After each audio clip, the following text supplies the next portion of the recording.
What is poppin', beautiful people? You are joining me from this cherry patch that we've been clearing. Nature is the greatest metaphor in life, right? It's the greatest teacher, and it's the greatest demonstrator. Because again, nature is not something different from me. Nature is me. So today, as the title will probably show, let's ask ourselves, what's important to a man that is in the desert? Water or gold? We attribute value to all these things, but a lot of the things that we attribute value to are completely unnecessary. So I want you to think about that, and I want you to think about reorganizing the priorities in your head, right? Because it's just like this cherry patch we have at the land of Adamastera, the B side of the land, the other side of the land of the street. What are the priorities? Well, there are cherry trees blooming.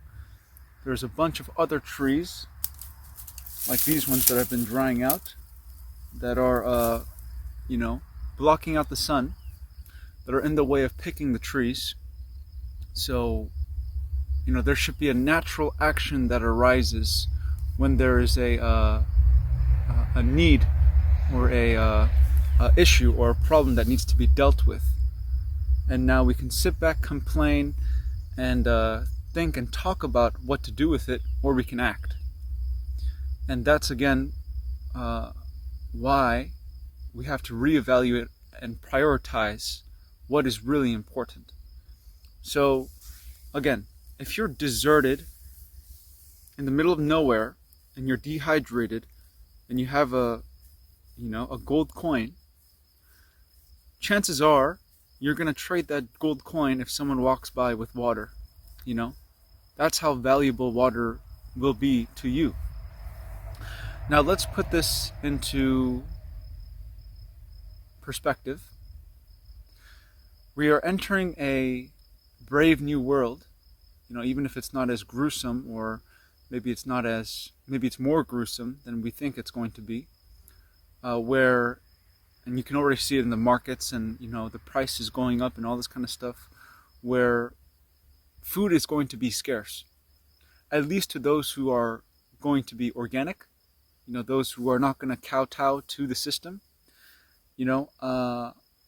Something's coming.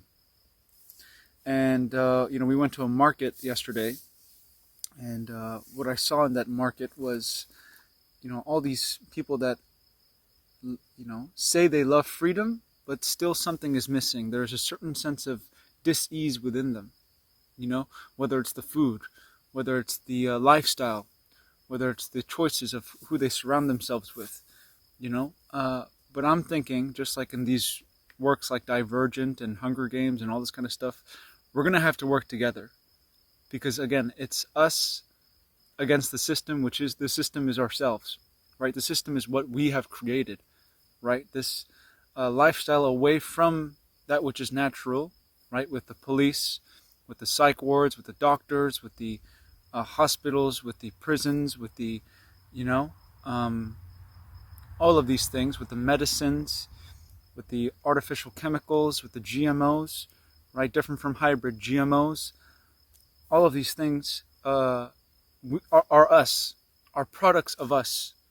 Education systems, curriculums, right? So, in the same regard, it's our responsibility to respond to that, and to, again, pave a way and create a way out of that. And so, yes, it is a certain kind of rise against the system, but at the same time, you're not rising against anyone. Nature doesn't need to fight anything. Yes, it will create certain defense mechanisms and, do these things, but nature is, independent of rebellion, if that makes sense. One's inner nature doesn't arise out of reactionary, circumstances. So, again, we return back, and let's start from very simple terms. again, a man in a desert prefers water, or needs water over needing gold. So if you're in the concrete jungle right now, and the matrix collapses, right? If you're going to buy food every single day, and you're not thinking in terms of bulk, right? The best way I can explain this to you is if you're not thinking in terms of a ship, right? And that perhaps this ship is going to be lost at sea for some time, and that you need to navigate your way till you get to a destination where you can dock and resupply, or find the means to survive, you're in trouble, to be quite frank with you. And so again, if you're in the concrete jungle right now, if you're in the city, get your money or get whatever you need to do and get the heck out, because it's unsustainable. That whole system, whether it's waste management, whether it's how they supply their foods, with huge trucks, there's no soil there, there's no fruit trees there, or very little, right? The air is bad, the water situation is horrible. Everything in that system points to a crash. The economics, the inflation, the constant printing of money, like everywhere you look in that concrete jungle is written, again, Brave New World 1984 society, where basically they're going to be controlling people on virtuality and illusion. So if this is a world that you want to be a part of, you can keep living in La La Land. You can keep going to the store and buying these, 400 gram, 500 gram packets of food every 2 days, and use their roads, and obviously, think that you're going to always be able to have fuel at a low cost, and it's not even that low anymore, right? And always have access and authority to drive your own car with the legality and all this kind of stuff. Really, you're fooling yourself if you think you can live organically, but at the same time, again, maintain this unsustainable lifestyle, this pursuit of happiness lifestyle in the concrete jungle. So I was thinking about doing a video like this, but this guy named Bob, who's coming to our community soon, he's a cowboy. He brought up two very good points in a community discussion we had yesterday. And one of which was, he sees these people that have so much money, and he was talking about how he's selling his cattle, and he's finding the right people, and blah blah blah. But he's seen these like business tycoon people who make tons, but they're so unhappy. It's this moment-to-moment self-gratification, instant gratification, unfulfilling pursuit of pleasure, pursuit of happiness kind of lifestyle. And it's not fulfilling, right? Whereas we talk about what Sebi was talking about, again, in the jungle, where there was nature, where there was nakedness, right? Where there wasn't shame, where there wasn't guilt, where there wasn't sin, where there was no preacher, where there was no idea of religion. Living was religion. You see what I'm saying? Living fully, living naturally, eating from the fruit as a fruitarian, eating God-given foods was the religion. You didn't have to make a concept of God and then confess about all these sins that are unnaturally formed in these medicines, these doctors, these curriculums, these, jails, these, prostitution, all this kind of stuff. So, in a repressive society, what do you think is going to happen? So anyhow, that's the society that we've created. It's our responsibility, right? So, again, Bob, this cowboy, he was talking about how there are these rich people, ultra rich, they're, again, business tycoons, raking in huge amounts of money, but what are they lacking? Joy. It might be this moment-to-moment fleeting happiness, but what are they lacking in their lives? Fulfillment. Because the only way you can fulfill yourself and fulfill your cells and fulfill the family and fulfill the community is nature. That's the only way. What's behind me here? Cherry blossoms. That's what truly makes you see yourself in nature and makes you feel fulfilled. The concrete jungle is unfulfilling. You may feel happy when you get a big paycheck, but the whole process of money, that's another thing Sebi was talking about. There was no money, right? The whole process of money is unfulfilling. Now, there is a reality right now where we do need money to buy supplies. We do need money to operate the ship, right? Especially in current circumstances. I think there will be a point, perhaps 3-4 years down the line, where money is, seldom used or completely obsolete. Because again, it's their money, it's their debt money, which brings us to silver, which brings us to gold, and then which brings us to the desert analogy. You want water, you want hydration, you want to actually survive, right? It's not as, this monetary value is not that important. What do you really need? Good soil, fruit trees, grains perhaps. Look into Yaki Awakened, right? I've cut down the Sebi list for myself to quinoa, teff, amaranth, arrowroot, certain few other things. Because again, rye and spelt have gluten in them. Oh my gosh, and I was a big proponent of that, but I'm completely humbled. So I die to that previous identity and I'm reborn, right? After I see the facts. And we have to all be like that, right? This is what responsibility is. You see or hear the truth, you feel it in your heart, and you act. If you don't act, if you know the truth and you act, inconsistent to that, it just kills yourself, right? So in the same sense, if you're in the matrix, if you're a huge business tycoon making thousands and thousands, and you know that this is not making you happy, you know that it's not fulfilling your soul, what's the next step? The next step is utilizing that artificial junk and putting it into the organic, right? Finding people like us, buying land with us, buying trees, buying fruit, buying supplies, whether that's grains, right? Think in terms of a ship, right? We don't actually have to be in a ship. We could be in a ship later on down the future, and we could be, traveling the seas and navigating the seas as such. But right now I'm speaking more in terms of a metaphorical, right?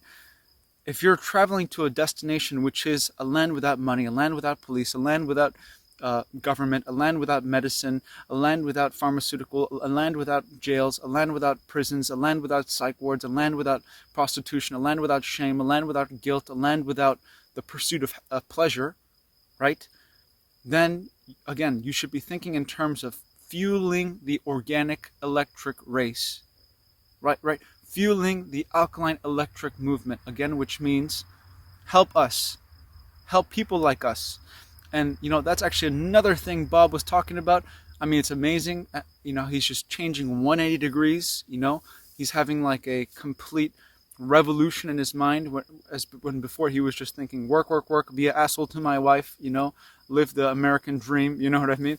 And now he's thinking in terms of, no, work together. Don't just be a lone wolf, right? Don't just, care for just your own family, but think in terms of, again, the people that want to achieve the same thing, which is returning to nature, returning to the ancient path, returning to the ancient ways. And really, I think, people like Sebi, people like Yaki, melanated people are going to really help us in this regard, right? Not that melanated people are better, right? Some people are of the school of thought that, the blonde hair, blue-eyed is the cleanest, least mucoid, whatever. To me, there is no such thing as better. Better is such a, the whole idea of comparison, better and worse, is stupid. But I will say there is something to the fact that maybe the melanated people are the more organic, right? And then we are the more, specialized and quote-unquote mutated, not in a bad sense, right? Same, now that I'm listening to Yaki, I realize the whole idea of hybrid, I did know till now that this whole cross-pollination did happen in nature, but now he's even showing me that some things, intelligently hybridized, make sense. As long as the after product of digestion yielding is alkaline and there's no GMO involved, right, where there's no genetic, ribosome, deoxynucleic ribosome, being screwed with and all this kind of stuff, then it could, the natural cross-pollination could be a good thing. In the same sense, perhaps, again, the melanated peoples will show us the way back to the jungle, back to the organic, back away from the technology, away from the government, away from all this cacophony, right? That being said, I'm sure the Anuna, as the Jason research reveals, and the more white people or less melanated people. By the way, we all have Anuna DNA, even the black people now, because we've been mixing for generations, right? But perhaps the more Anuna similar people will bring in the tech and bring in that civilization element to a rather disorganized matriarchal world. But again, so it's about working together. And this is what Bob, the cowboy, was bringing up, was that really now it's about finding people that you can work together with, right? There's no use working with people that see every opportunity to dismantle your good works, or to discourage your good works, or to castigate your good works, right? If you are with people that constantly condemn that which is helping the entire community, either get the hell out or just keep acting on your own. Keep in action, because some people, their whole lives are based on other people's actions. You'll notice this about haters, right? Haters have to create some form of fear, right? Some form of poison, some form of mental, psychological, but also a verbal poison to feed off that energy from, right? So they'll base their entire lives on someone else and reacting to someone else. Now, what is an action that's different from this fear, right? Which is action itself, which is doing what needs to be done, which again has no choice involved, right? Is nature, is doing or is helping and aiding nature. And in helping and aiding nature, we help ourselves, because there is no separation between us and nature. So those who want to continually act out of the unnatural, right, this artificial realm, whether it's abusing cannabis, whether it's not thinking in terms of this ship, right, this desert analogy, thinking in terms of hoarding all this value that they don't need, right, commercialism, materialism, all these things that we've made up, that that in the jungle that wouldn't take place, all these GMOs, everything, these people are going to crash. So it's best in everyone's it's in everyone's interest to let those people crash on their own and just get out of their way, right? Because there's no use continually involving yourself in someone's life that is confused, that is conflicted 24/7, right? So again, as Bob was saying, it's crucial to find the people that want to help themselves, to find the people that are humble enough to say, I was wrong, right? Just like I said with Yaki, I was wrong, guys. It seems to me broccoli is actually good for you. It's a poison, and I've theorized this for a long time, especially with psychedelic mushrooms and stuff. It's a poison when ingested, like all herbs, right? Because there's mechanisms in it to protect itself and so on and so forth. But after digested, or after it goes through your body, that poison actually makes you detox. So it makes you release toxins. So in moderation, right, with herbs, with broccoli, with all these kinds of things, with vegetation, actually you become healthier. And I could point you to these studies and all this kind of stuff that he's showing you with these, what is it, FRA something, I don't know. He gets so nitty gritty into the details, but if to break it down simply, these things that at first glance seem not so great to the body, in the end, right, after digested, can be good. So now I'm starting to relearn everything. But the point being of saying that to you guys is that if you want to do the right thing, you have to be humble, which means you have to know that you can be wrong. Some people don't want to ever be wrong. Some people don't want to ever learn the right way, right? And so with those people, you have to slowly sift them out and separate them. Again, this is the great divide. This is the apocalypse. This is the revealing. There are people that will never admit being wrong. And to those people, you don't even associate with them. You don't need to even deal with them, right? There are people that won't want to heal themselves. There are people that want to be sick, whether it's mentally, whether it's physically, whether it's anything. So again, I hear that rye, spelt, and kamut are out. I drop them instantly. There is no hesitation. There is no attachment. I don't need to cry. I don't need to, I'm happy. I'm happy that this brother named Yaki brought forth all this, love. Because that's what love is truth. And in that truth we shine, right? We liberate ourselves. So it's just a matter of, releasing the truth. It's just a matter of, not hiding from the truth. So these kinds of things. So again, Bob, great point. Thank you for bringing it up. Community. That's the most valuable thing in this deserted land, in the desert, right? Is the right people. Because if you're with the wrong people, man, your own community can be your worst enemy, right? So it is crucial to find the people that are willing to change their diet so radically, right? So completely that they're not risking any ingestion of any poison. Because if they ingest poison, who gets the brunt of it? The community, right? So there's that diet part of it too. But also the people that are not willing, or that are willing to be humble enough to let other people do what they do best, which is another thing that we didn't really touch on this talk, but he was kind of talking about or scratching the surface of how, working alone, you can only go so far, right? And I actually heard in some kind of a startup thing, if you want to go quick, go alone. If you want to go far, go together, right? So in this sense, not everyone is good at everything, right? It is good to be a jack of all trades, but specializing allows for a lot of conservation of energy, which is why, the consciousness within us is all the same, right? This idea of individuality is so stupid, but at the same time, we are different. And I admit that.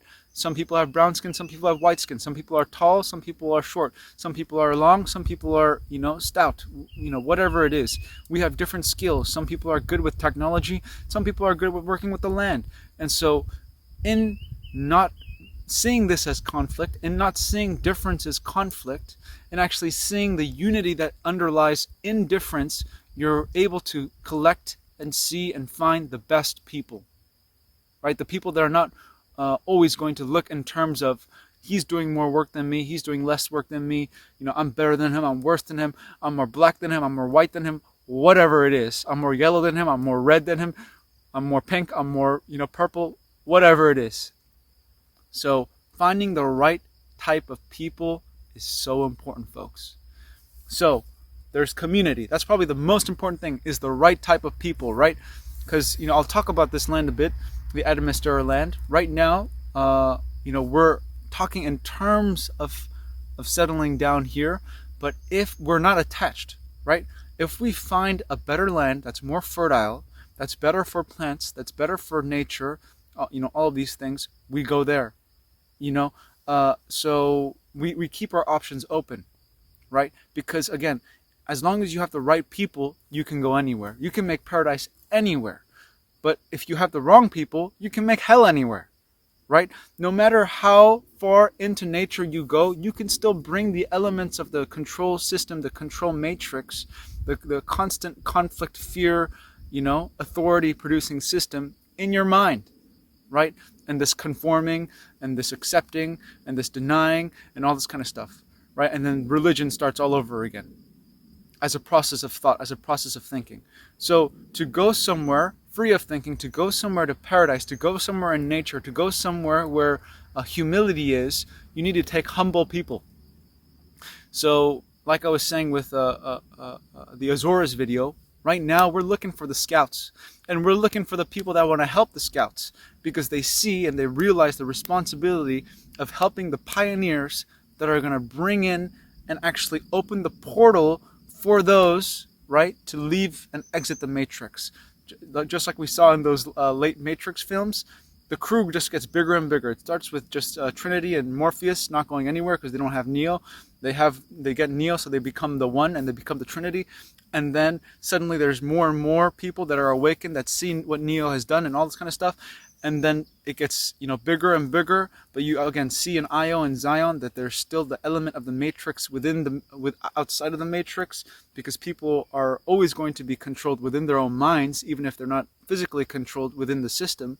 So all of these things. But again, point being, you have to find the right people first, number one. Number two, let's think food, right? If most people are not ready to starve, most people are not ready to fast, most people are not breatharians yet, right? And fruit is very expensive right now.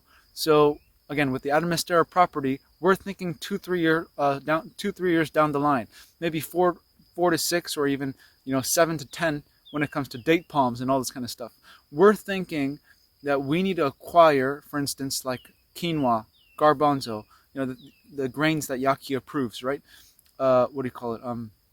Amaranth, whatever is necessary in bulk. So we're not constantly reliant on going to the matrix so often. At the same time, we're getting low prices. And again, think in terms of stocking a ship.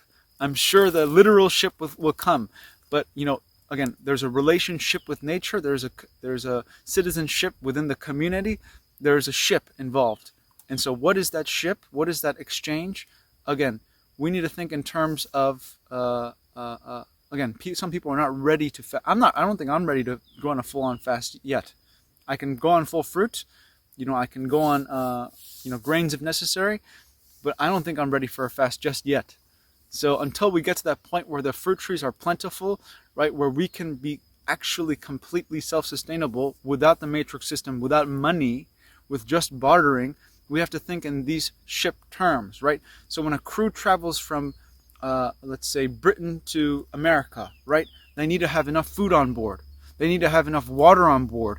They need to think about all these things of that transition to the promised land, right? So in the same sense, we need to be acquiring large bulk amounts of, for instance, quinoa or garbanzo or approved grains like teff. Ooh, that's another one I missed, a big one, teff, amaranth, arrowroot, all these things, and get ready to start, again, shifting our energy and our artificial money and our artificial electricity, our artificial value into the organic, start to plant these trees, start to, pick fruit or buy fruit also, especially dried stuff that can last long.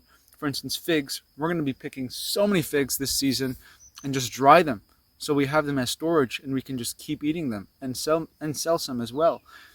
We need to be thinking in these terms that there is a reality of where you are right now. We can talk about all these idealisms of the promised land, of the self-sustainable land, all this kind of stuff, but there is a distinct and real reality that we are faced with right now. So I want to invite you to think about where you are right now and where the direction is heading. Because the only place where you can steer the trajectory of your life is this moment. Right? There's no moment outside of right now where you can make a change. Right? So all that really matters is what you do right now. And that's why I'm saying don't surround yourself with people that never take action right now. Right? That spend their whole lives wasting away on what other people take action, right? On how other people take action, and either support that or disagree with that or hate on that or whatever. What I'm saying is take action right now. Help people like us right now.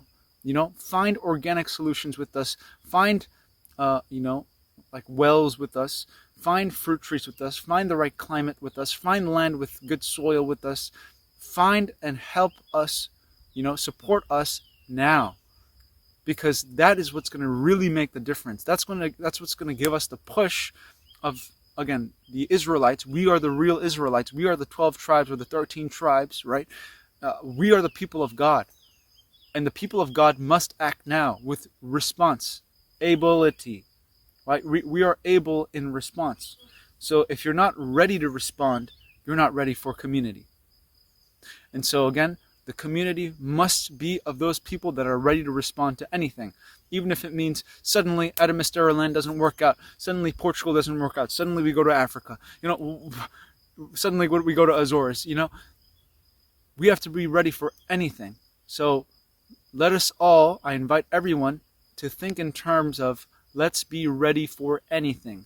Let's have enough water in the desert to get us out of this deserted land, right? The clean water, the fruit, the hydration, the herbs, the grains, whatever it is we need, we must allocate all of our resources to get this fruit forest, to get this paradise going, to get Garden of Eden going, because everything else that is unnatural is a complete waste of time. So I know I've been rapping there, so I'm going to take a minute just to think if I've missed anything.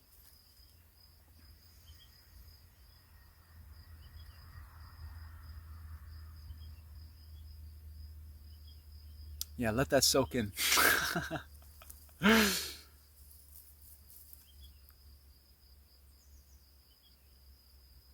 So yeah, I'm not really interested in working with people that don't have this sense of urgency of action, right? Uh, that want to just, superficially substitute their traumas and their addictions with, pretend and spiritual fronting and talking about concepts and stuff. I don't care about people who talk about concepts. Again, I care about people who have action, really. And again, the people that have action often are those that forgive themselves, which means that die to who they were in the past. Hence, they've forgiven themselves. They've given before themselves, right? They've let go. That's the true sense of love, is letting go. Because if you really love someone, you let them go and let them come back to you. It's same with like a pet, same with an animal. Freedom is implied in love. So again, if you're free from your own prejudices and your own judgments and your own, all these psychological dependencies that you've built up over time, that you've accumulated over time, this identity that you've built up over time, then you're ready. Again, because you've forgiven yourself, and then you're humble enough to learn. So if you're humble enough to learn, if you're humble enough to contribute, if you're humble enough to be a part of a community that's actually looking for the right answers at the real time, questioning at the real time, then seriously, it's time we work together. It's time we join. It's time we unite. And it's time that, not that we fight against a system, but that we create something completely new that's outside of any fight altogether, right?